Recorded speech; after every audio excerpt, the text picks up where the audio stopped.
Ting ko lang ha, yung nga sabi ko na nakaraan, 'di ba sabi ko nga ay uulitin ko lang ulit yung diniscuss ko nung last time. Kasi nga ay kagulo pa nga ang ating schedule. Kaya halos yung diniscuss ko ay hindi nalalayo dun sa diniscuss ko last time. Okay? Kasi alam ko mayroong wala dito, no? Nung last time. Tama ba ako?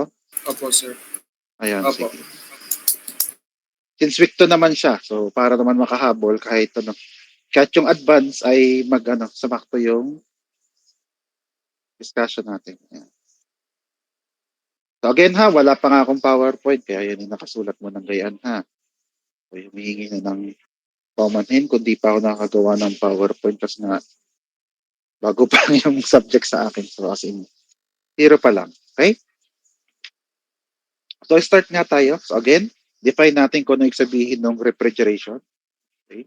So refrigeration is the process of transferring heat from low temperature to high temperature through adding of work.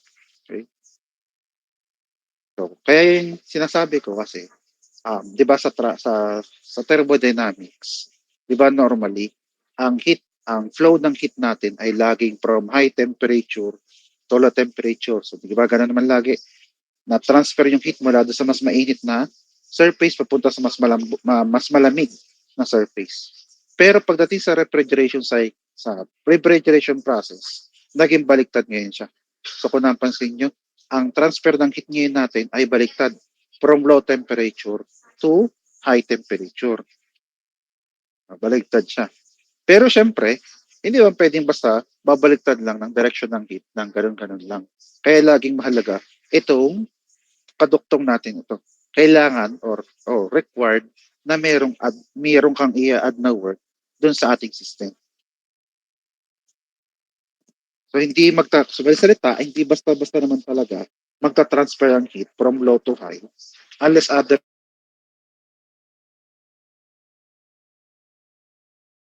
mangyayari. So bago ako dumiretso doon sa refrigeration process natin, so babalikan nga natin ang tinatawag nga natin Carnot cycle. So Carnot cycle nga, ayan, balik tayo sa ating TS diagram. Tapos ito nga yung ating saturation line. O, tapos, ang Carnot cycle nga yung box. Ayan. Box, square, o, basta yung ganyan. O, square na lang. Hindi pala, no? Rectangle na lang. Ayan, rectangle. O, basta yung box na ganyan. Tapos, ang sunod ay numbering. Yung numbering, hindi naman ganun ka-critical. Pero ang madalas kasi ginagawa ay yung lumalabas kasi sa pump, doon kasi naman talaga ang tunay na start ng cycle. Kasi once na hindi tumatakbo yung pump, hindi naman talaga iikot. Okay? So, sabihin niya, paglabas ng pump dito, again, ito yung pump, diba? Yung pump na to. Hindi naman magkakaroon ng transfer dito kasi iikot na siya. So, kumbaga, yung number ng 1 ay dapat dito sa paglabas ng pump magsisimula. Pero ang problema nga kasi ay itong point na to kung saan lumalabas ang pump ay kadalasan nga siya ay nandito sa may subcooled or compressed na liquid, subcooled liquid or compressed liquid. Pumapatak. Kaya hindi ngayon tayo doon makapagsimula ng computation. Kaya ang ginagawa lagi is yung kunang lumalabas na lang sa ating boiler. Okay? Sa ating boiler dito. Okay? O babalikan nga yung sinabi kong yun na termo yun, termo. Okay? Kasi nga itong buong process na to ay, yun nga, simulan nga dito, kaya gusto kong bigyan ng emphasis na yung numbering hindi naman ganun ka-critical. Okay? Pero normally nga, yung lumalabas sa pump, doon lagi nagsisimula ang 1 kasi nga yun yung simula ng ikot. Pero dito ko muna nilagay ang 1 dahil yun kasi unang-unang laging hinahanap yung kung ano bang quality or yung property ng steam na lumalabas sa ating boiler. Kasi yun yung magdidetermine para sa ating performance. Kaya yun lagi ang, kumbaga, unang tinitext. Hindi yung lumalabas sa ating compressor. Okay? Kaya yun ang 1. Tapos syempre, ayan, nakita nyo naman sa arrow, pagano'n nga siya. So yung 1, tapos 2. Okay? So yung 1 to 2 nga ay expansion yan, expansion. Then 2 to 3 is yung ang condenser, kaya tayo ay merong heat rejection. Then 3 to 4, kamo na. Zoom in ko pa ng count para kita natin. Para kita nyo sa cellphone. Ayan.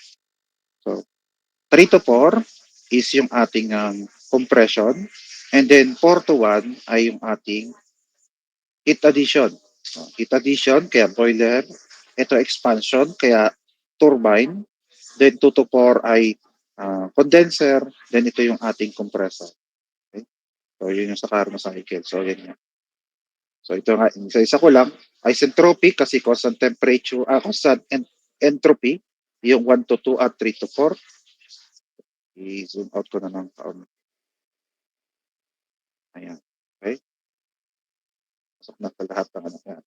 So, yung 1 to 2 nga ay yung ating isentropic expansion. Then, 2 to 3 is heat rejection. Okay? Pero siya nga ay constant temperature. Constant temperature. So, kaya siya ay isothermic. Tama.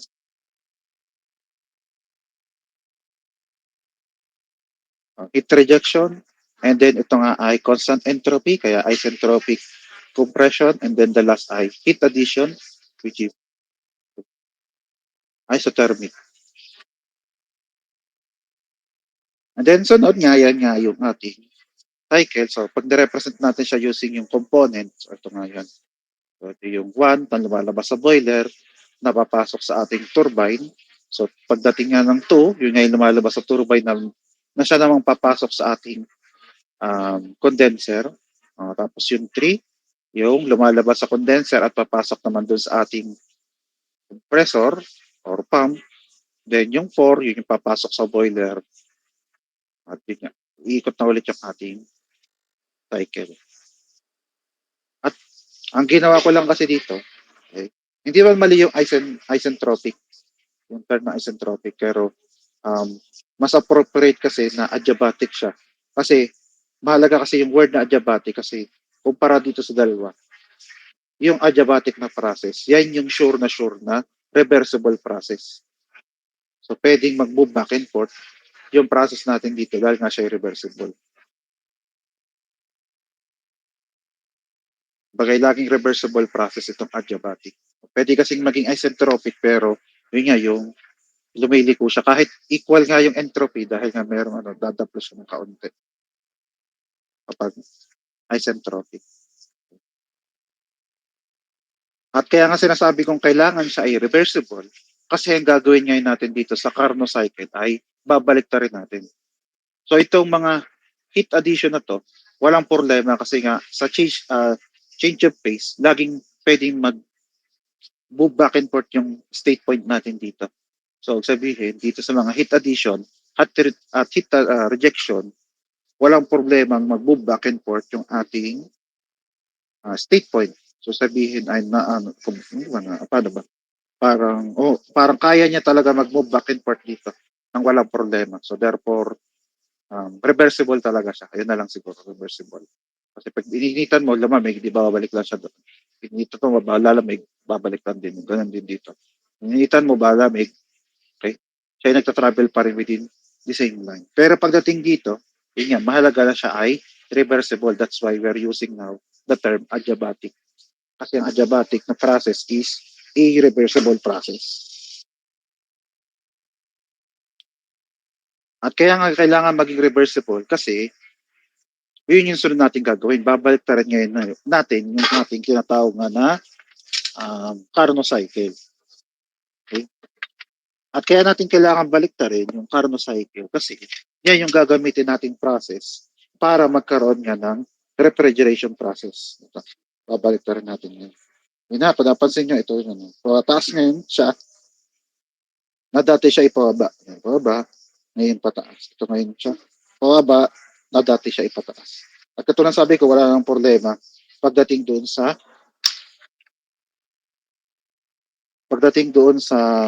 temperature, sa constant temperature process na siya ay magpabalik-balik.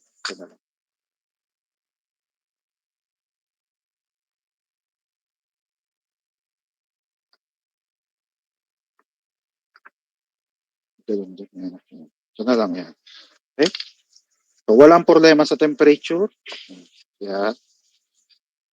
Kaya sa constant temperature, yun nga, walang problema. Pero pagdating dito, kailangan siya ay, yun nga, adiabatic process na siya. So required na adiabatic process. So ngayon, dahil nga binaliktad natin no, ni-reverse natin yung Carnot cycle, so sabihin, yung mga process din natin ay mga baliktad. Okay? So, yung dating expansion dito ay magiging compression na siya kasi tumaas na siya pag ano. So, nandito ngayon yung compression. Yeah, at yung dating compression ay magiging expansion na siya. Tapos yung dating heat addition, yan, pabalik na ngayon siya. So, magiging heat rejection siya kasi lalamig. Tapos nandito ngayon yung heat addition. Yan, kasi nga, uminit siya. Dahil nga yung process. Okay? At katulad din ng sinabi ko dito, nag-i-start lagi ang ating process sa pag-i-start ng pump. Kumbaga, dito sa process na to, ang unang-unang yung laging isasaksak dyan sa kuryente ay itong pump. Kasi once na hindi mo sinaksak yung pump, hindi magkakaroon ng circulation. So, ganun din na nangyari pagdating din dito sa ating reverse Carnot cycle. So, ito nga yung compression, di ba, or yung pump. Kaya, yung lumalabas ngayon dyan sa pump, yan ngayon yung ating magiging start ng ating cycle. Kaya dyan yung 1. Okay. So, pwede ngayon tayo dito magsimula ng number 1. Pero yun nga ha, baliktad. So, pag ganito ngayon yung 1 to 2. Kasi nga ito, kung napansin nyo, 1 to 2 pababa. So, pagdating dito sa reverse Carnot cycle, papunta na siya doon. So, 1 to 2, 2 to 3, 3 to 4, 4 to 1. And then, katulad ng sabi ko, baliktad ngayon lahat ng process. Kaya yung 1 to 2, pabalik ngayon siya. Kaya yan ay heat rejection. Tapos ito ay pababa nga. Kaya siya ay expansion. Yan. Expansion or adiabatic expansion. Then, ito siya. Isothermal. Yun. Isothermal, hindi isothermic. Kaya tataka ba't may kakaiba dito. Isothermal pala. But anyway, isothermal. Isothermal na heat addition kasi nga uminit siya. Tumaas kasi ang state point niya. And then, ang last nga ay compression. Okay. So sa malit salita, nandito ngayon sa side na to yung compressor, which is ito. Kaya kung napansin nyo, sa tunay nagkamali lang ako dapat din nandito yung compressor pero hindi naman problema kasi ang mahalaga naman dyan na yung points. Kaya 4-2-1 nga ay compression. Yung lumalabas ay yung compressor. Tapos dumaan sa condenser, ayun, pag ganun. Pag dumaan sa condenser, lumabas. Yan. Tapos pagdating dito sa reverse Carnot cycle, supposedly ay turbine ito. Di ba? Parang pinagbaliktad lang natin ito. Okay? So dito yung turbine, ito nga yung naging compressor. Okay? So, ito nga yung compressor. Sa kabila, supposedly yan ay turbine. Kaya na lang hindi ito ginawang turbine kasi ito ay sa cycle kasing ito, sa reverse Carnot cycle, ay hindi natin kailangan ng work na ginagawa ng turbine dito sa expansion. Hindi hindi natin kailangan yung work dito. Pati ang mapuproduce lang din dito yung work kasi nga nasa may liquid na side, hindi sa may gas. So ang liquid ay mas mababa ang energy kumpara sa gas, gaseous state. So therefore, kung i-harvest lang natin yung energy dyan, ay maliit lang din yan. Kung gusto talaga natin i-harvest yung energy sa may expansion niya. Maliit lang din ang magiging energy na makukuha dyan. Which is impractical in terms dun sa usage. Kung gusto natin gamitin yung energy na napoproduce upon expansion dun sa may part na ito. That's why, hindi na siya nilagyan ng turbine, di nilagyan na lang ng pang-expand. At yung pang-expand yun ay ito. Ang tawag dito ay expansion valve. Okay? So pang-expand na lang. So basta siya mag-expand, hindi natin kailangan yung work na napoproduce doon. Dito sa expansion valve na ito. Amo na. Okay naman, no? Putol ba ako? Hindi naman. Hindi naman po, sir. Okay naman Hindi po. naman. Okay naman. Thank you. Okay. So kaya sa halip nga na turbine ito, ginawa na lang siyang expansion valve. Okay. Sulatan ko na lang ko ng expansion valve. Ang purpose niya lang ay mag-expand lang. Makapag-expand lang yung um, ano ba? Basta yung pinapaikot natin muna sa ngayon. Yan. Basta mag-expand siya. Yun lang mahalaga dyan. Tapos pagkatapos niyang mag-expand ngayon, edi magkakaroon tayo ngayon dito ng heat addition. Okay? So tanging napalitan lang dyan ay ito. Okay? At dahil ngayon dyan, okay, kung titingnan nga natin at ikukumpara dito yung mga direction ng energy. Dito sa direction ng energy. Ayan, yung sa may boiler, di ba doon nga tayo nag-add ng heat. Ayan, kaya papasok yung heat na in-apply natin. Q is heat. Yan. Q added, kaya QA. Dito yan. Sa may 4 to 1 ayan. 4 to 1, heat added. At pagdating dito ay heat rejection dahil nga ito'y condenser. So pagdating sa 2 to 3, heat rejection. So palabas yung heat. Dito, sa pump, nagsusupply tayo ng work para syempre tumakbo yung pump natin na ito. Okay? Kaya ang mag-work dyan ng pump ay papasok.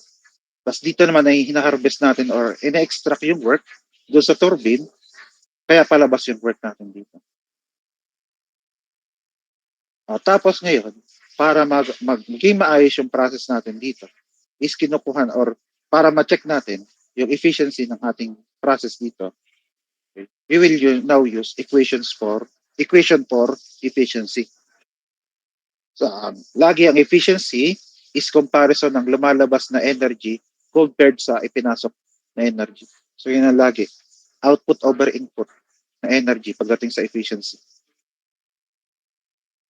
So, yung energy na ipinasok natin, so, ay ito yung supply ng heat para tumakbo yung boiler. Ito sana ay pwede natin gamitin input na energy. Pero ang kadalasan kasi dyan ay yung work ng turbine ay isinusupply na rin dun sa ating pump. Kaya kumbaga, technically, wala ka na rin diyang energy na ipinasok. Yung ginoproduce mo dito, sinusupply mo lang ulit pabalik dun sa ating pump dito. Kaya pagdating sa work na inilalabas mo, ay hindi ito yung kailangan mo kasi hindi mo naman ito ginagamit. Ito, inire-reject mo nga lang. Tinatapan mo lang ito. Tinatapan mo. Pero dito, ang hinaharvest natin ay itong sa work ng turbine. Pero katulad na sabi ko, yung ilang o yung energy dito ay siya rin ginagamit para mapatakbo yung sa pump. Kaya ang mangyayari, yung difference ngayon ng turbine at ng pump, yung magiging work natin ng ating cycle dito. Kaya meron tayo dito work net. Ayan. Na yung work net nga ay difference ng work ng turbine minus work ng pump. Work ng turbine minus work ng pump para sa work. Okay? Ayan yung dati. Output over input. Yan yung parang pinaka-performance nitong ating cycle. Pero pagdating kasi dito sa refrigeration natin, which is specifically yung reverse Carnot cycle, so walang problema dito. Katulad din kanina, yung work ng pump ay papasok. Tapos yung condenser ay palabas. Ayun, condenser, palabas kasi nga heat rejection ito. Heat rejection. Kaya condenser. Tapos ito nga ay, hindi pala, ito pala ang compressor o yung pump. Ayan. Kaya siya ay nagpapasok na energy. Ang pinagkaiba ngayon na ito, okay, bukod dito, syempre, iba ito. Isa pang pinagkaiba ay hindi na boiler ang gamit natin. Ang tawag ngayon natin sa kanya ay evaporator. Hindi na boiler. Ito kasi boiler dito ay evaporator na. Pero, same pa rin ang idea. Okay? Ang purpose niya ay heat addition pa rin kasi siya nandito. Nag-absorb pa rin siya ng heat. O yun nga. Nag-absorb pa rin siya ng heat. Heat addition pa rin kasi. Okay. Yun nga lang, hindi na siya boiler. Okay. Siguro, ano na lang siguro. Tawag dito. Evaporator kasi, in terms kasi ng temperature, hindi kasi Yung boiler kasi mataas na temperature kasi ang gamit yun kasi nandito siya sa taas. Dito kasi mababa na lang yung temperature niya kumpara dun sa ating condenser. Kaya evaporator na lang ang tawag sa kanya. Or evaporator na lang din yung ginamit natin. Okay? Tapos katulad na sabi ko, wala tayo dito energy na ina-harvest sa may expansion valve. Kaya wala siyang palabas na energy dito pagdating sa expansion valve. At ideally, katulad din kanina, yung expansion natin ay adiabatic. So, bukod sa walang or hindi natin kinukuha yung work dito, dapat ito ay wala ring heat na na-generate. Okay? Kaya wala ring Q na palabas. Okay? Or hindi, palabas na generate. So, wala rin dapat. So, technically, wala dyan kahit anong energy na natatransfer palabas or papasok. Okay? Kaya kasi sinasabi kasi dito, lahat ng component na may arrow palabas. Yung sa boiler, papasok. Condenser palabas, yung turbine palabas, pump ay papasok. So parang may apat na arrow tayo dito. Pero pagdating dito, dalawa lang. Dalawa lang. Tatlo lang. Nabuwasan ng isa. Kahit heat or work, wala dyan lumalabas. Kasi ang purpose niya lang ay magpa-expand lang ng ating gamit na liquid sa loob. Kaya pag tinignan nyo ngayon ito, at sundan natin yung ating efficiency, equation ng efficiency, na out at yung in. Okay? Energy out at energy in. Okay? Pag tinignan natin yung energy na lumalabas ay ito. Which is heat rejection. Tapos yung energy na pumapasok ay itong sa pump at yung sa evaporator. Which is, yes, may makakompute tayo, pero ano kasi siya in terms dun sa usage ng efficiency, hindi siya magmamatch kasi yung out kasi dito, katulad nung kanina, sabi ko nga, yung useful work, pwede nagagamit natin. Yung useful nga dito sa atin ay yung turbine. Na nagkataon lang na yung ilang part do sa energy ng turbine, sinusupply natin pabalik para sa pump. Kaya laging work net niyan, turbine minus pump. Kasi yung ginagawa dyan, yung ilang, salit na makisaksak ka pa sa kapitbahay na kuryente, edi yung ginagawa mo na ng kuryente, yun ang isupply mo pabalik.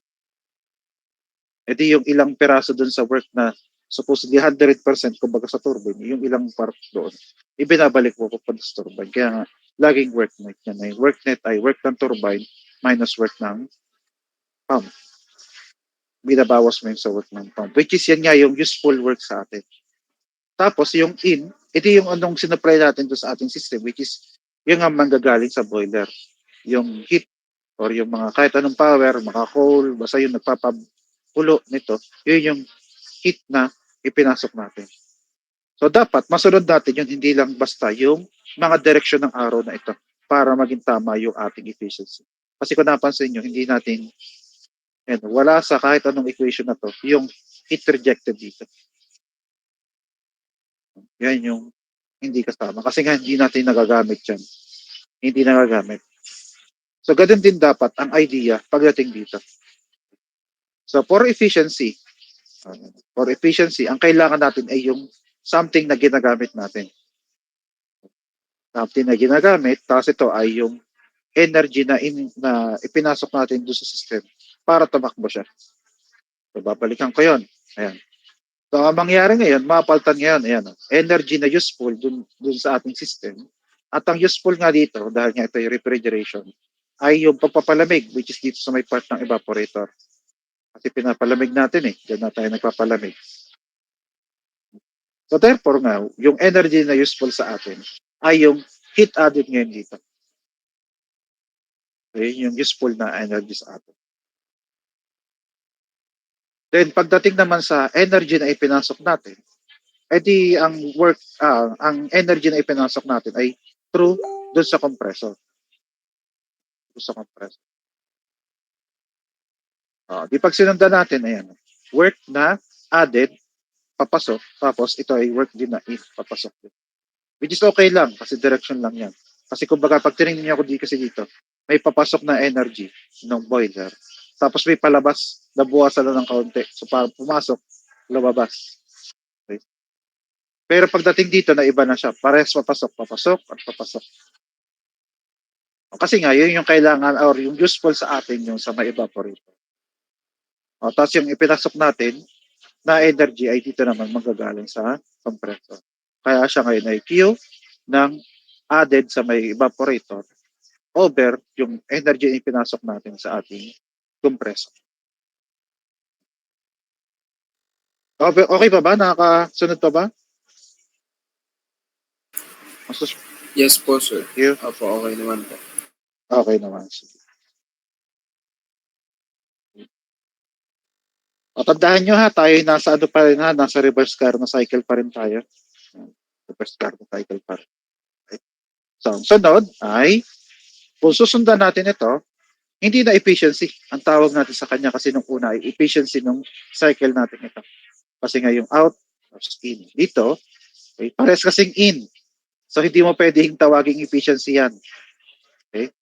So, sa halip na efficiency ang tawag, kahit doon tayo nagbase, ang tawag ngayon natin sa kanya ay COP. At ang COP means coefficient of performance. So, tawag natin sa kanya ay coefficient of performance. Coefficient of performance. Yan. COP. Na kung saan, okay, yung energy na dinagdag natin dito, okay, ay at tama. Dahil nga constant temperature, okay. So constant temperature kasi, ito pala, kailangan ng maliwanag. Constant temperature. So at constant temperature, yan. At constant temperature, ang heat na idinagdag natin, ito, constant temperature, di ba, ay equal sa temperature times ng delta S or change in entropy. Change in entropy at constant temperature. So sabihin, ito yung gagamitin natin para dun sa heat na added natin dito. So, pagdating dito, ayan, yan mo na. Ayan. Pagdating dito, yan, TA ay equal nga sa temperature times nung temperature difference. Okay? Entropy difference. Na yung entropy difference natin ay, syempre, mas malayo sa origin. So sabihin, mas malaki ito. Kasi minus natin ito. Kaya 4 minus 3. Kaya siya naging 4 minus 3. Tapos yung temperature natin ngayon, pare-pares nga yan. Meron nga tayong dalawang set ng temperature. Itong nasa may condenser at isa sa may evaporator. Kaya iset na lang muna natin na yung high temperature between the two is TH or yung parang sa condenser ng ito. Dahil nga ito yung process ng condenser. At yung TL ay yung para naman sa evaporator. Dahil nga, di ba, kumbaga nga ang pinakamalapit na lang yung rep, di ba? Yung loob ng rep, doon tayo nagkakaroon ng refrigeration process. Kaya mas malamig siya. So, mas malamig, ibig sabihin, mas mababa ang temperature. Tapos ito naman condenser, ito naman yung parang bituka ng manok sa likod ng rep. Ay, hindi na pala, no? Yung mga bago na pala, hindi nyo na nakikita. Anyway, yung mga luma kasing rep, may bituka pa ng manok sa likod na siyang nagiging condenser natin. Kung ano, wala nang ano, kakaunti ng nakalabas na condenser, lahat ay nakatago na. Ang condenser na kasi ngayon, ano na, ang kung di kakamali ay incorporated na siya sa ano, sa chassis ng mga bagong rep. But anyway, siguro naman yung nag-gets yung sabihin ko dito na yung parang bituka ng manok sa likod ng rep. Yun na lang malapit kung may describe tungkol sa condenser. Kasi yung mga modern na ngayon, wala na eh. Wala na yung mga tawag ay inverter. Wala nang ganun sa likod. But anyway, yun. So, ganun pa rin naman ang purpose nun. Taga-reject pa rin siya ng init. Alam ko na kapag may certain time sa mga ganung yung mga modern na rep, may certain time doon na may isang surface doon na mainit. Di yun yung ano, nandun nakalocated yung ano, yung condenser natin. Dahil nga, ano na siya eh, nasa loob ng ano, nasa loob ng chassis, hindi na siya nakalabas. Kaya hindi nyo na siya makikita sa loob. Malalaman nyo na lang pag hinawakan nyo yung tabi, may mainit. So yun yung location ng condenser. But anyway, Mainit nga siya, kaya nandun siya sa mataas sa temperature. Ayan, itong condenser, ito evaporator. At kaya ko sinasabi, kasi itong temperature na to sa low, edi yung ginagamit natin para dito sa evaporator. Kaya TL. Kasi yung temperature na mababa, yun yung inad natin. QA. Yun. Tapos, pagdating ngayon dito, sa work na pinasok natin, siya ngayon dito, di ba? Kumbaga, ay ipinasok siya ito. Eh, yan kasi ay constant entropy or adiabatic. Okay? So, sa halip na dyan natin kunin yung sa process ng adiabatic yung work na ginawa niya, ang gawin na lang natin ay i-observe natin ulit itong drawing na ito. Na pag tinignan nyo yung direction ng ating mga energy na pumasok at lumabas, so lumalabas nga ay pasok, pasok ang in, pasok ang QA, labas ang QR.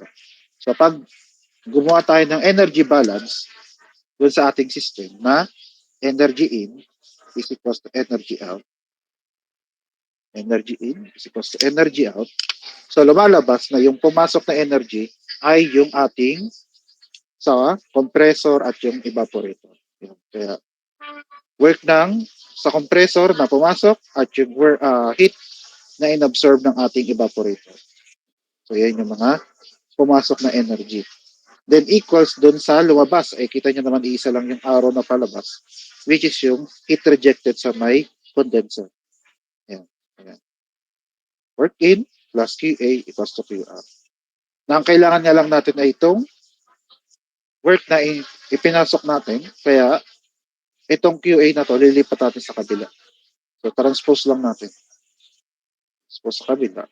So that's why we have now here work na input natin per hour compressor is now equal to the heat rejected dito minus nung heat na inabsorb dun sa evaporator. Kaya pagdating dito, yan, so QA wala nga problema.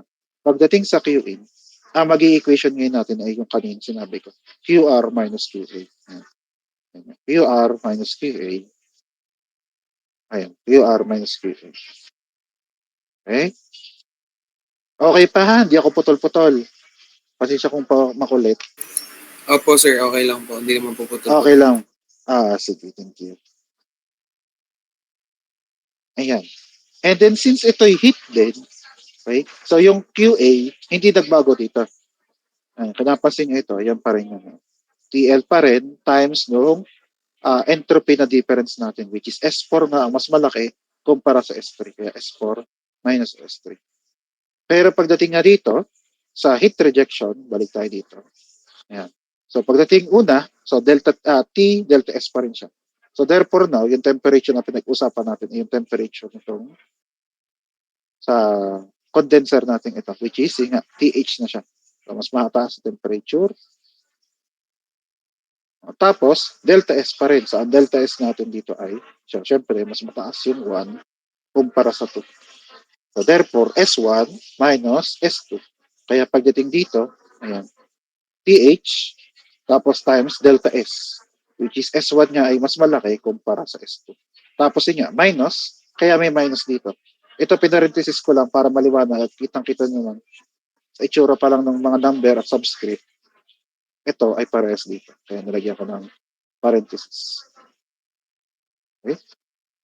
So yun na yung ating energy or heat.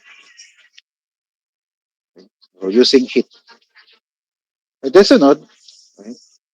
So sabi nga natin din dito, okay, adiabatic man yung process natin, this is still yung 2 to 3 at 1 to 4.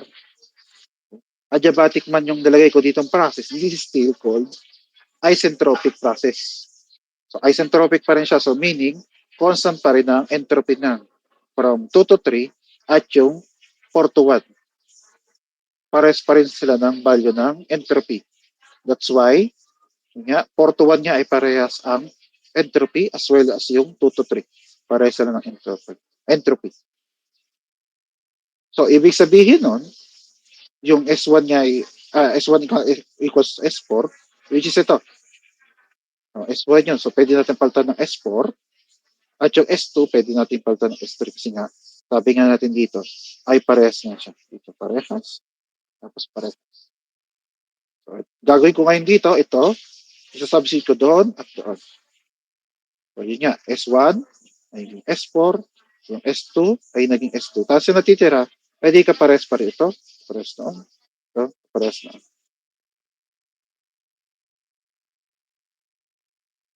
And then next ay, yung sa ilalim ito. So kung napansin nyo, common yung difference ng S4 minus S3. S4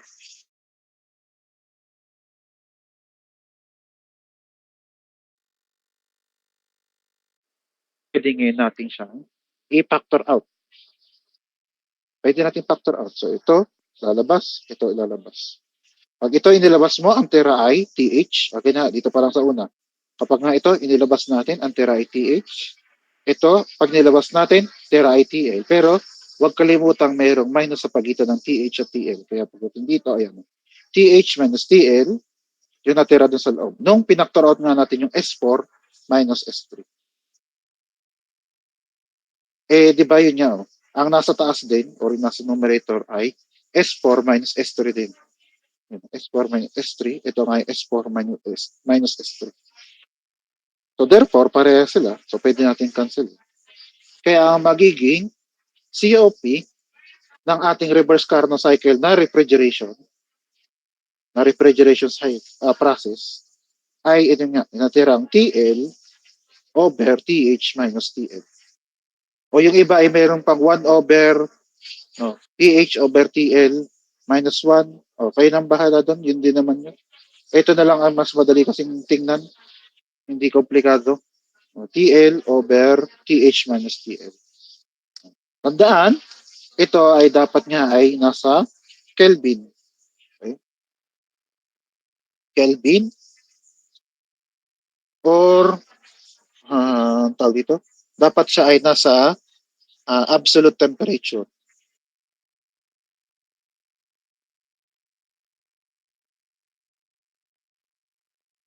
Temperature.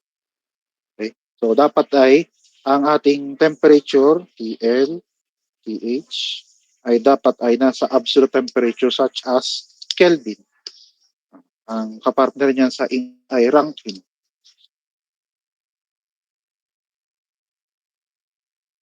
Tama, degree Rankine.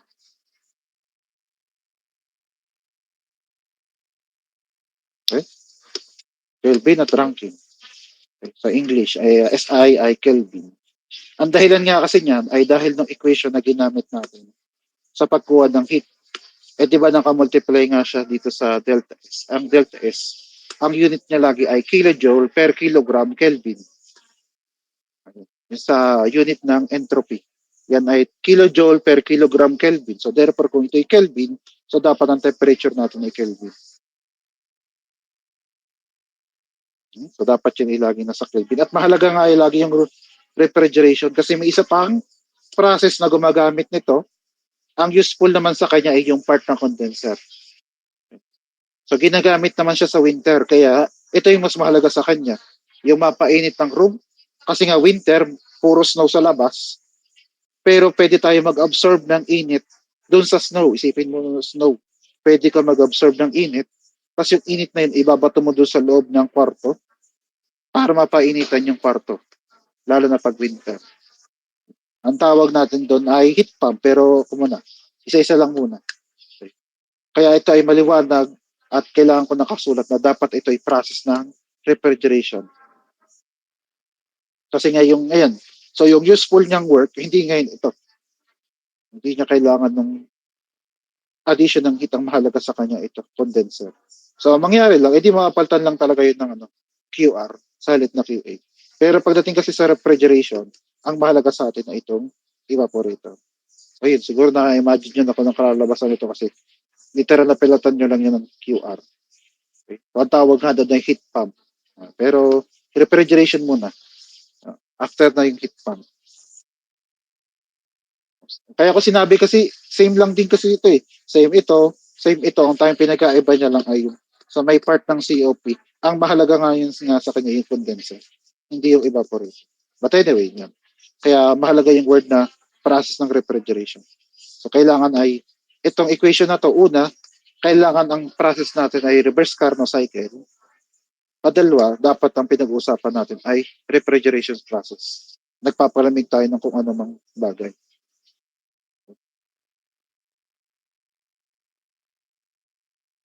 Okay po ba? Naintindihan pa po ba yon?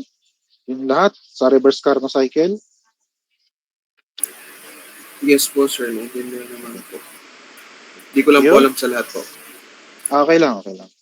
Ang mahalaga sa akin ay sumagot ka. Approve sa akin. Okay? O, tapos, ito nga, tandaan nyo, ang reverse Carnot cycle is an ideal cycle. Ibig sabihin, kahit anong gawin nyo dito, hindi nyo ito mabubuo sa kahit anong makina. Kasi ang isang pinaka-problema lagi nito ay yung sa may compression process. Lalo na tong state point number 4. Kasi kita nyo naman, ang state point number 4 ngayon nasa loob nung ganun. Di ba ang tawag nga natin dyan ay wet mixture. Ibig sabihin yan, magkasama ang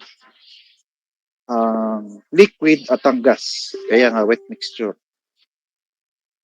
Ay ang problema nun, once na mag-supply ka na magkahalo ang gas at ang liquid, so sumalit salita ay, kumbaga sa pump, may hangin yung pump.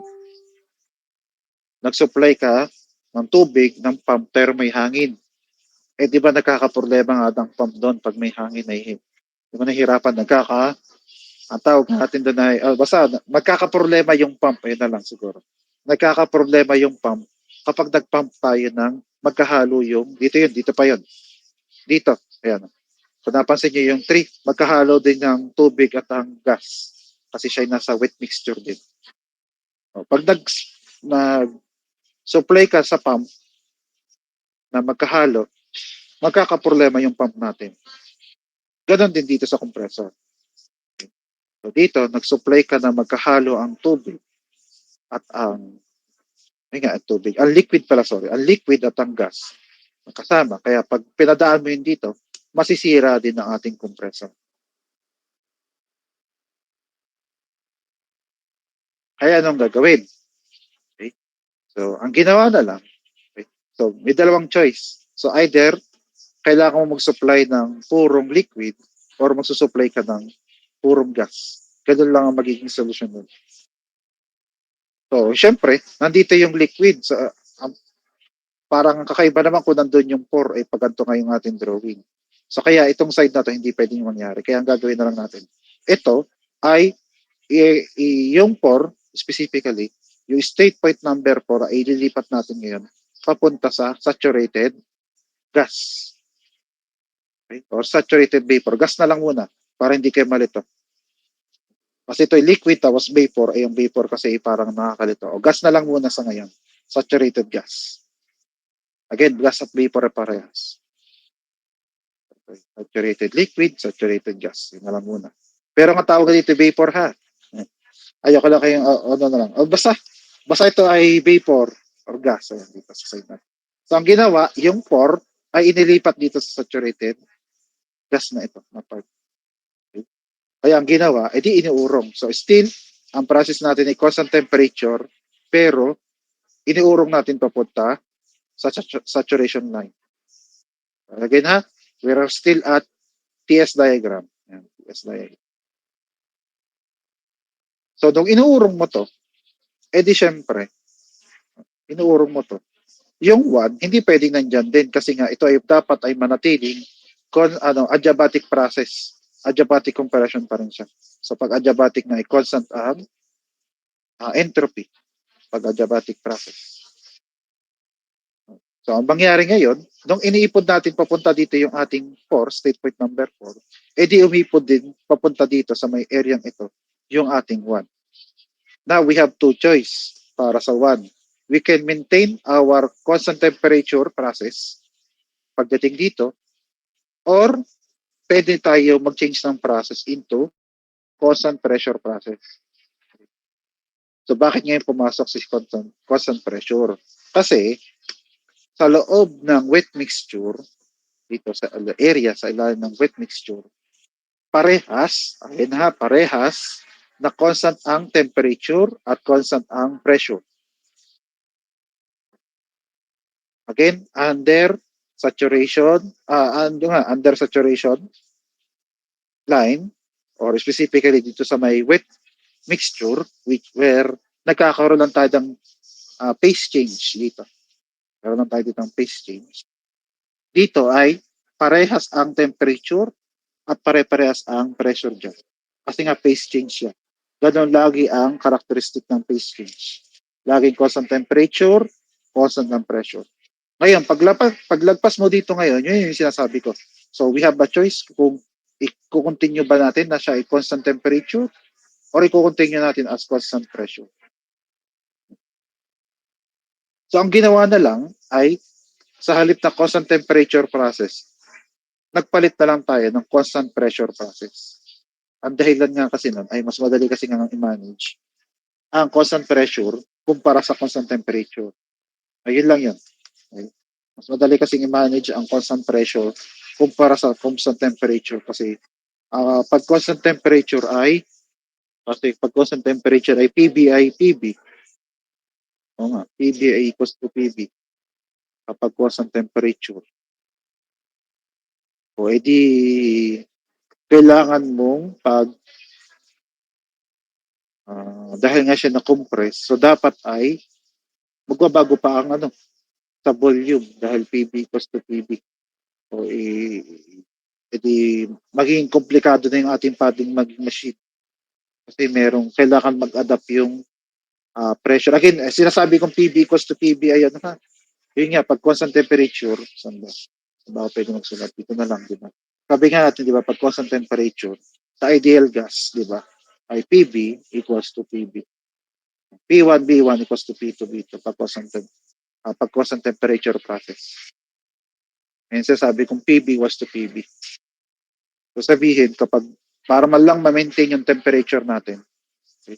So kailangan, pagkalagpas ng saturation, ay kailangan ay kasi bababa ang pressure. So pagbaba ng pressure, paglaki ng volume. So kailangan mag-expand yung lagayan mo. Tama ba? Dahil pag ganito, kaya nga, pag ganun, pagbaba ng pressure. So pagbaba ng pressure, pagbaba ng pressure, pagtaas ng volume, para lang ma-maintain yung temperature. Ibig sabihin, kailangan pang mag-move ng iyong lagayan para lang ma-maintain yung temperature. Okay. Kaya sa halip na i-maintain na lang natin yung temperature, ay pinalitan lang natin siya ng constant pressure process.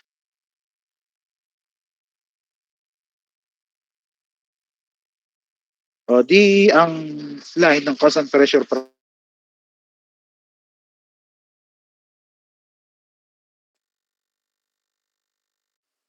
tumaas siyang pag ganyan. Ito ngayon yung bagong position ng ating state point number 1. At from constant temperature, yun nga, tayo nga Sir, ginawa nga natin siyang constant pressure process. Sir, excuse po, sir. So ito ngayon 1, itong 1 na element. O dito walang problema kasi expansion naman siya. So walang problema kung siya ay mapunta rin ulit sa saturated liquid. Pero pagdating dito, papalitan na natin nga yung process natin. Okay? We don't need na kailangan siya ay straight line, okay? Or constant entropy process. Ang mahalaga lang sa atin ay yung mismong adiabatic na process. So pag sinabi ng adiabatic ay walang heat na nangyayari. Ang isa pang process, kahit hindi tawagin na adiabatic, na walang heat na nangyayari, ulitin ko ha, mayroon pa kasi isang process. Ito nga ay ideal, ito ay reversible. Pero mayroon pang isang process na kung saan walang heat na transfer dun sa process natin. Pero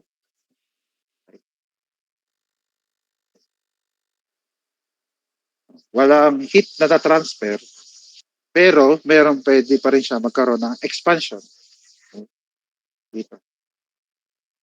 At ang process na yon ay ito. Gagamitin natin ang constant enthalpy. Enthalpy siya H. Constant enthalpy. So bakit ngayon ginawa siyang constant enthalpy? Di ba? Nga, kapag constant enthalpy, ang heat nga natin ay lagi may kaugnayan sa change in enthalpy.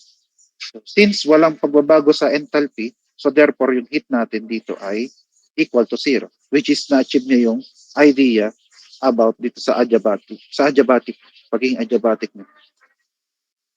So, hindi na syempre adiabatic yan. Okay? Pero ang mahalaga pa rin ay walang heat na na-produce. Okay? Kaya siya ngayon ay isenthalpic na lang ngayon. Isenthalpic na nga lang ngayon. Kapag isenthalpic process ay hindi constant entropy nga pag adiabatic, pero no heat na lang na na-generate doon sa ating process. Walang heat na lang kasi nga ayan. So, constant yung enthalpy, so therefore yung delta H na para dito ay equal na to zero. At yan yung process ng enthalpy. Yan, pag ganyan. So yan yung 2 to 3. Ito yung 2 to 3 expansion. Then yung 3 to 4 ay walang problema dahil nasa loob naman siya. Ito na may tumama sa ating saturation line. So, tutusin, pwede pa rin natin itong tawaging constant temperature. Pero, para consistency, kasi sabi natin ito ay pressure natin sinusukat. Sinusukat kasi natin yung condenser via pressure. So, para hindi na rin mag-iba pagdating sa evaporator, ginawa na rin siyang pressure. At katulad sabi ko, yung process sa loob ng wet mixture na ito, or dito, under sa saturation line, ay constant ang temperature, constant ang pressure. So, constant temperature, constant pressure. Ginawa na nga lang constant pressure dahil pagdating sa pagde-design, since ito ay pressure ng pinag-uusapan lagi sa condenser, edi igaya na rin natin yung sa evaporator. Pressure na lang din ang pag-usapan natin para hindi sila magkaiba. Kaya from constant temperature na yung constant pressure. So yan yung ating bagong process at ang tawag natin sa kanya ngayon ay, ayan, vapor compression cycle. At yan yung ginagamit ngayong cycle pagdating sa refrigeration process. Ayan. Ayan na, bagong ano na. Ito dapat yung naputol na last time. Okay ba? Narinig ba yung sinabi ko lahat? Opo, sir. Narinig naman po. Thank you. Ayan. So, yan yung tinatawag nating vapor compression cycle. Pero dahil sa mga property ito, pagdating sa vapor compression cycle, hindi na tayo gumagamit ng TS diagram. We can still draw, katulad na nakita nyo dito, yung ating process under TS diagram. Walang problema. Pero, ayun nga, ang dahilan lang kasi ay, kung napansin nyo, meron nga tayo constant pressure at constant entropy. Constant entropy. So, sa halip na, Sir, nagpuputol-putol po kayo ngayon po. ngayon lang,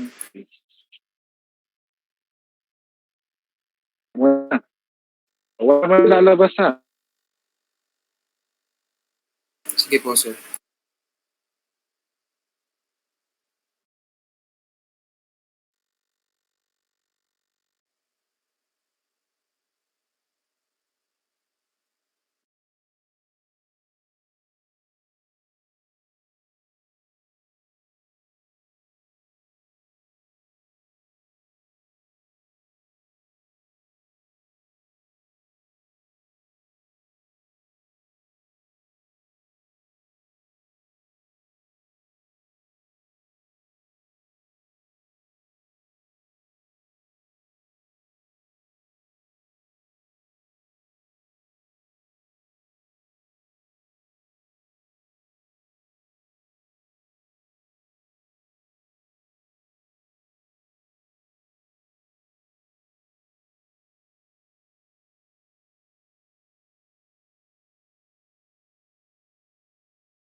Ayan kaya, ayan. Check mic, check mic. Okay na kaya? Yes po, sir. Audible po. Audible po. Opo, rinig na po. Continue natin.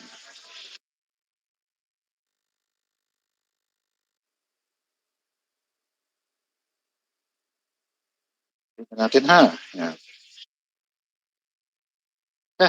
Okay. So, sa halip na TS diagram na ang gamitin natin, magpapalit ngayon tayo ng diagram. Ang mahalaga kasi sa atin ay yung constant pressure na process at itong constant enthalpy process. Kaya lilipat tayo ngayon from TS. Magiging pH diagram ngayon siya. Okay? pH diagram. Kung napansin nyo, same process. Ayan, same process. Same pa rin yung ating mga number.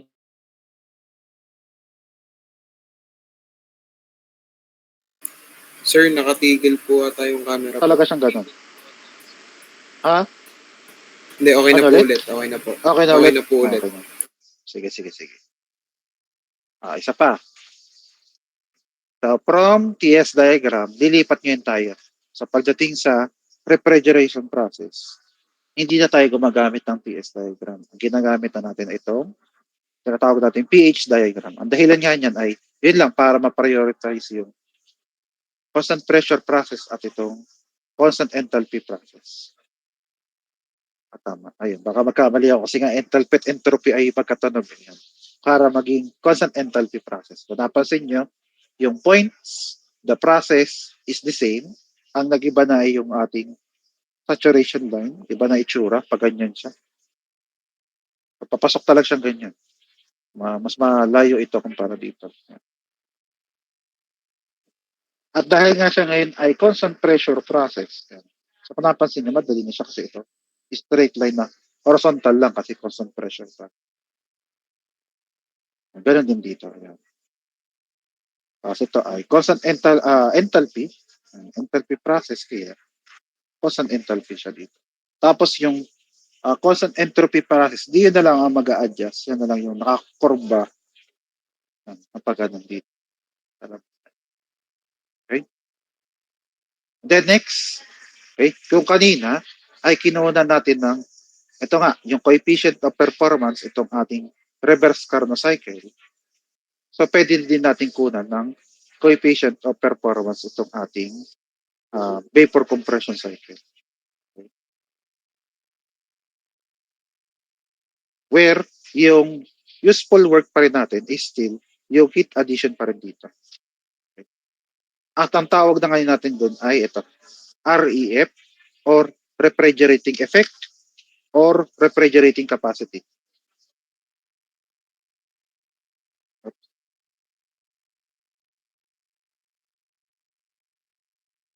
It is called refrigerating effect, kaya EF yan, REF. Refrigerating effect or ref na lang or refrigerating capacity. Parehas lang ibig sabihin niya. Or yung iba ay RE dahil na refrigerating effect. But again, same lang siya ng idea. Yun niya yung heat na ina-absorb ng ating part ng evaporator. Okay? So kung napansin nyo, hindi ko na na-redraw yung process dito. Kasi exactly the same naman din siya dito. Same lang din ito dito. So in-adjust lang natin yung process para at least kaya natin ngayon siyang gawin. Especially dito sa may compressor. Kasi yung compressor lang naman talaga dyan ang problema. Lalo na kapag siya nasa may wet mixture. Okay? So, kaya mahalaga yun sa atin ay yung refrigerating effect or refrigerating capacity. Yan, REF. Then over, yung in-input nga natin is still yung work ng compressor natin. So, yan. Itinama na natin. Okay? At yan din kasi yung equation na madalas natin gamitin. Yung refrigerating effect, yan, REF, and then WC ay para sa work ng compressor. And then COP nga ay coefficient of performance. Kung saan, okay, pag tinignan natin itong process na to, yung ating refrigerating capacity, ngayon ay itong ilalim na to. So yung heat ngayon dito, okay, dahil ngayon siya ay constant pressure process, hindi na nga siya constant temperature process. So yung heat ngayon natin dyan, or yung REF, will now become change in enthalpy. Kaya rin ito yung dahilan, kaya ito ginawa na rin enthalpy, yung ilalim niya. Okay? Para gagawin nyo na lang, babasahin nyo na lang enthalpy sa ilalim. Dito, meron ditong ranges of enthalpy dito. Okay? So therefore, ito pala, yayin na muna. Okay? Basta ito muna yung enthalpy. Yan dito. So, heat natin dyan ay yung mas malaki, which is yung 4, H4, minus nung mas maliit, which is H3. Okay? May space dito kasi supposedly nakamultiply yan dun sa mass flow rate ng refrigerant na umiikot dun sa ating process. Okay? So yung tawag natin nga doon sa nagtatransfer ng heat from evaporator papunta sa condenser is refrigerant. Okay? So yung mass ng refrigerant na umiikot doon sa ating process, edi yun yung mass na yun. So in case na walang mass, edi divide mo lang ng mass both sides. Edi dapat ay per mass ngayon yung process mong ito. Kasi may mass ito. Supposedly dapat yun may mass flow rate para maging kilowatts ito. Kasi kilojoule lang di ba? Ang H ay kilojoule per kilogram. Ito ay kilogram per second. So therefore, maging kilowatt siya. Okay. Kaya yun yung may mass. Pero yung mass din yung dumaan doon sa ating refrigerating effect is the same mass na dumaan naman doon sa ating compressor. At para naman din sa compressor, ang kailangan na lang din natin ay same na din. Change na rin ng enthalpy. So dito, kita nyo naman ito, mas malaki yung enthalpy ng 1 kumpara sa 4. So therefore, di mas malaki yung enthalpy ng 1 minus enthalpy ng 4. Still, nakamultiply siya doon nga sa mass ng flow rate, mass flow rate nga, mass flow rate na umiikot dun sa ating, baliktad pala, mass flow rate na umiikot dun sa ating cycle. At kapag ito, isinubstitute natin dito sa ating equation ng COP. So therefore, yung refrigerating effect, ito, H4 minus H3, may multiply pa ng mass, divided by nito, ito nga yung ating work ng compressor. So therefore, mass times H1 minus H4, iisang mass flow rate na umiikot dyan. Kasi wala naman tayong branching ng linya. Napansin yung iisang linya siyang naikot doon sa boom process. So sabihin, kung gaano kadami yung dumadaan sa evaporator, ayun din yung dami ng dumadaan sa compressor. Yan. Kasi ipaikot lang siya. So therefore, itong mass na ito is the same mass dito.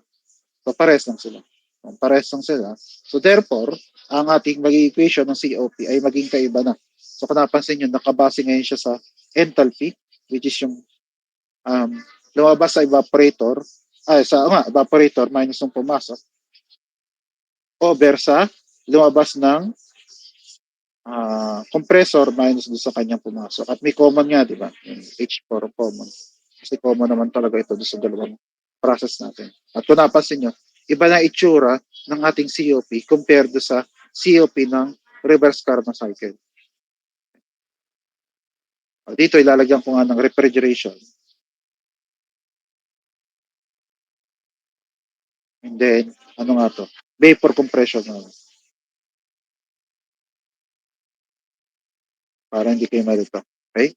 So, ito ay para sa vapor compression process. Okay? Sige.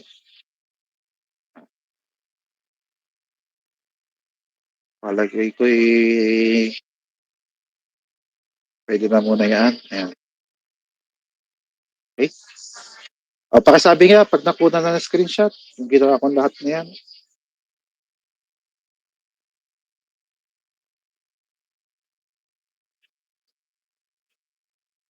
Okay na po siguro. Sir. Okay na. So, sige. Okay. Sige. Tapos sunod, okay, dahil meron na tayong processor table, so supposedly, ay naghahanap pa rin kasi ako ng magandang table kasi itong table na ito ay yung sa akin paano ako yung nag-aaral. Yung different tables.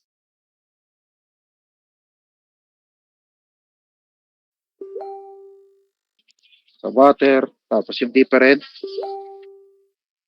refrigerant natin. Yan. So meron tayo dito. Yan. Ito yung nasa likod din yan, no? Stoker and Jones, yan. Refrigeration engine and then air conditioning ni Stoker and Jones. Yan. E3 kasi ang simula ng refrigerant, which is yung unang ay ammonia, tapos ang sunod ay tas yun. In-arrange ko lang siya, parang kasunod ay yung ating table na ito. Ito yung tinatawag nating pH diagram. Yan. So makikita niyo naman ito yung pressure, ito ay enthalpy. Kaya ito yung pH diagram ng ating uh, refrigerant. Okay? Ang kailangan lang natin dito, ito. Ito ay yung superheated state. Itong nandito sa loob na to, ito yung wet mixture. Hindi na natin masyadong kailangan yan. Or yung value na nandito sa may um, wet mixture na to, ay nandito na siya sa unang state. Yung nakasulat naman dito. Properties ng liquid and saturated vapor. So liquid, which is HF, HG ang saturated vapor. So ito yung tinitingnan dyan dito.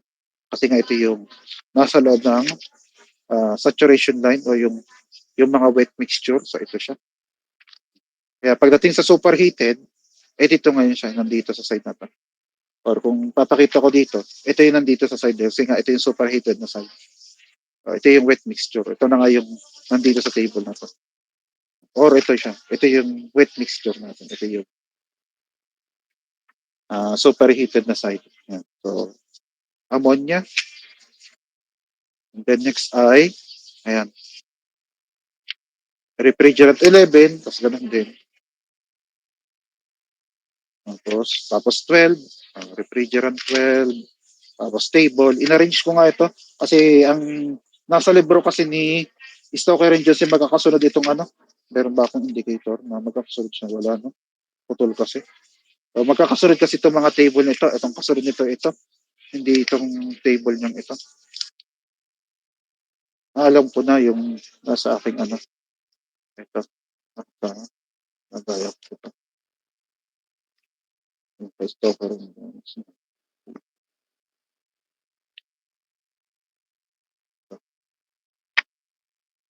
Yung dati pa. Yung dati pa, ayan. Yung table A1.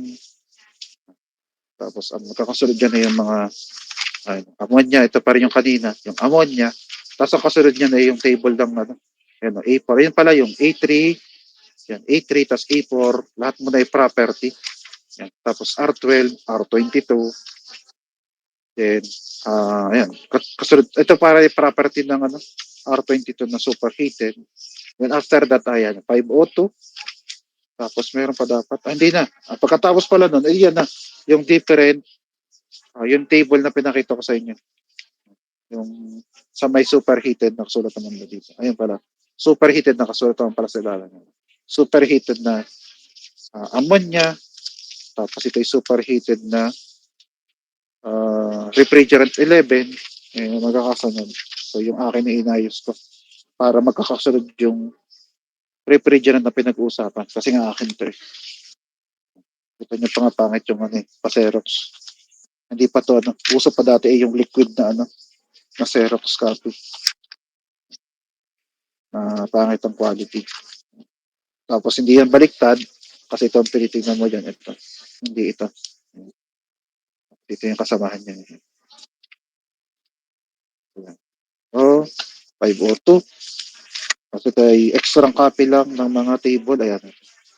Ito kasi yung galing kay Stoker and Jones na itsura. Makita nyo ito. RAC. Refrigeration and air conditioning. Tapos ito. Stoker and Jones.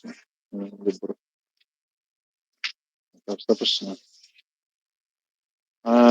Ano muna?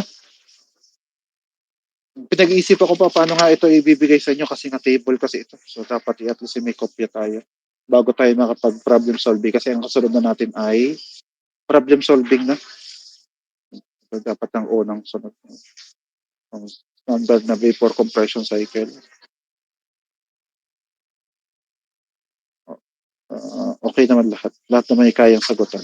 Yung nga lang, kailangan niya ng ito, table eh. No? Refrigerant 22, so sabihin kailangan nyo ng table na para sa refrigerant 22. Ayan, 21. 12, 22, ayun, R22. So, kailangan ng table ito. Kaya gagawa mo na ang paraan paano ito ibibigay sa inyo. Okay? Baka ano na lang din gawin kong PDF. Okay? Ito yun.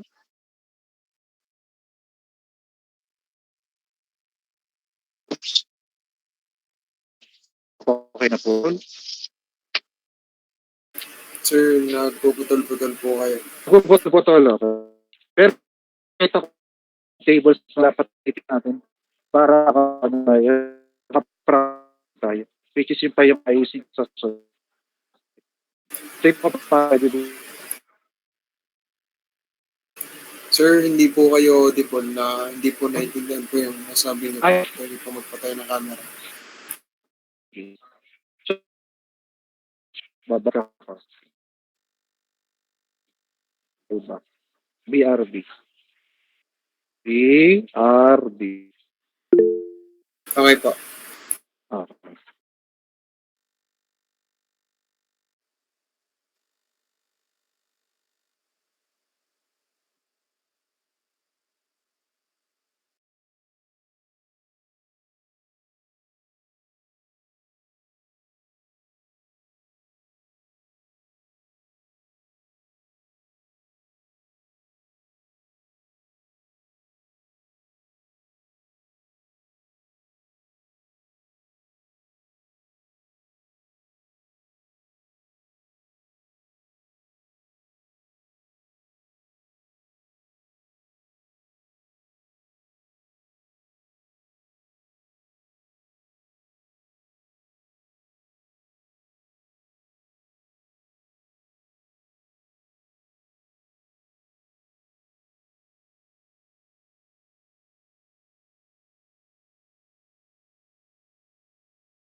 Ayan na, ayan. I'm back. Ayos na kaya? Opo, sir. Okay na. Malinaw na po. Malinaw na. So kanina pinakita ko lang yung mga table na dapat natin magamit para makapag-solve ng ating sample problem. Ang problema lang ay kung paano ko ibibigay sa inyo. Pero siguro na lang ay gagawin ko na lang siyang PDF. So tapos i-upload ko na lang din siya sa Google Classroom para sa susunod nating meeting, di ma-solve natin yung unang sample problem. Okay, pantay na lang ha. Narinig kaya ako? Putol Okay na po. naman ako. Opo, Okay sir. ba? Opo, rinig po. Kama na ha. Wala mo nang lalabas. Okay? Thank you. Opo, sir. Wala po.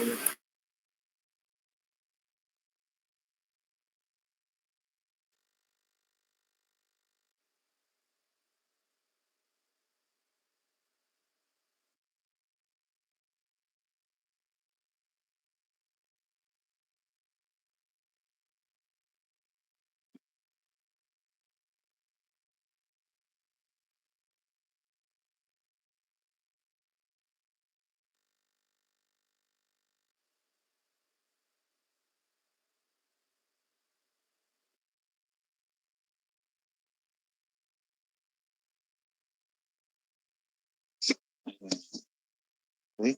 Ano ha? Sa next meeting sa Martes ay wag kayong absent ha kasi nga double check ko kung yung listahan natin, yung final, kumbaga yung final class list ha. Kaya sa Martes ay wag kayong absent. Kaya check ko yung final checking yon. Okay? Narinig kaya ako? Opo, sir. Noted po. Thank you. Baka pala may tanong. Sige, Gigi. May nag-raise ng hand. Sir, ano lang naman po, sa temperature lang po, ano pong ginagamit nyo pong pang-convert po sa absolute? Yun pong, kunwari po, sa Kelvin po, 273 or may 0.15 po. Ano na lang, normally kasi 273. 273 na lang din. Di bali po sir, pagka po English po ay 460 po. 460 kapag English. Tama yun. Sige po. Thank you po. Walang problema. Pero yun nga, sa susunod nga ay sasabihin ko ngayon. But anyway, unahan mo lang ako. Yun, 273 pati 460 pagdating sa English. Sige, tanong pa.